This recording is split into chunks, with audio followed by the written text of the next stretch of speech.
Hello and welcome, I'm Chris and this is the Hair Tutorial channel. And on this video I'm going to be looking at the top things to be doing coming into the new year 2021.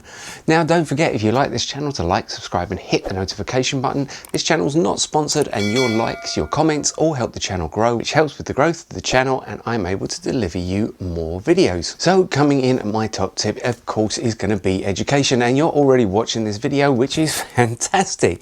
But obviously with what's going on in the world, we have had a plethora of new education channels. Some of them are free and some of them are paid, and it really makes a world of difference. Whereas before you were having to travel somewhere and take the time out of work, now you can learn at your own pace, and there are some really amazing courses out there.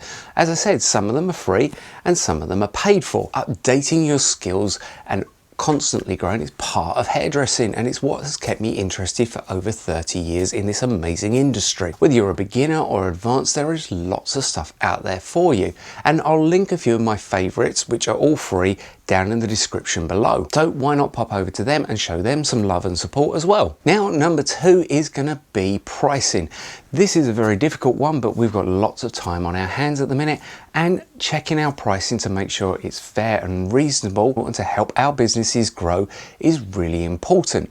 It's a bit time consuming to actually sit down and work it out properly. Now I've got some free tools that are very useful for this, so if you'd like me to do a video on pricing and costing of everything, then in the description below just put pricing, and if there's enough feedback then I'll know to make a video on it. But really take your time now to sit down and carefully price out everything that you're doing. Are you actually making money on the services that you're doing, or are you making losses on some which are made up by the pricing on others? You really need to sort of work this out. There are so many hairdressers, I feel, that go into the industry and they leave basically because they're not making any money. Now of course, if you're first starting out, you want to be competitive and you want to get your new clients, and you think that undercutting other prices is a great idea to get you new clients. Well, yeah, it can be, but it can make it very hard. At the end of the month, you're not making any money and it's a real uphill struggle. Also, what happens when you do have to put your prices up? Do those clients stay with you? So looking at your pricing and making it fair and reasonable so you can make a living is what every company does. And just sit down, couple of sheets of paper, or like I said, I've got some software that makes it super simple to do, and I can do a video on that, and work out how much does it actually cost you. So take for instance doing a tint. On average, how much tint do you use? How much developer do you use? How much time does it take you? And pricing this all up and making it fair for the customer and fair for yourself is really, really important. And now, like I said, is a really good time to do this. And really as well, this combines with number 3, which is your color or your product brand. Now, when I first started 30 years ago, there was a major advantage to being loyal to one color brand. For instance, you got free education, or you may get a discount on something, or you may even have got exclusivity in that area for certain products. However, as we know, the world has dramatically changed, and with the advent of eBay and Facebook and Amazon, picking up products can be very, very easy. And even a product that's exclusive, you can usually get it online. Now, I'm not condoning this, but it does happen. So whereas in before you may be signed into an exclusivity deal and you may have to order in a certain number and hit certain targets, you no longer really have to do that. Now, being loyal to one brand is certainly advantageous, and my main color range, I would always keep my main color range as one brand, because having multiple brands on a base color 1 to 10 is going to be very confusing, not only with mixing ratios and timings, but with stock and ordering. However, when it comes to things maybe like your bleach, your high lift and your toners, are you truly satisfied with what you're achieving? I hear so many people going on about, well, I love the colours but their toners don't work, or I love the colours but their high lifts never reach the true blondes that I want to achieve. And again, now is the perfect time to maybe look into either carrying multiple ranges of toners, maybe your traditional one that you've used for years, and maybe picking up another one, and the same with the high lift or the bleach, or maybe thinking about swapping over, because Now you can learn those products and to teach your staff and educate your clients about them as well, and do any necessary skin tests that was required. Like I said, I think brand loyalty is very important, and having sort of a basis to work from is always really good. It's like a fallback that you can rely on. However, I know that I look at other products in other ranges and go, I wish my company had something like that. Well, what stops me from going and getting it?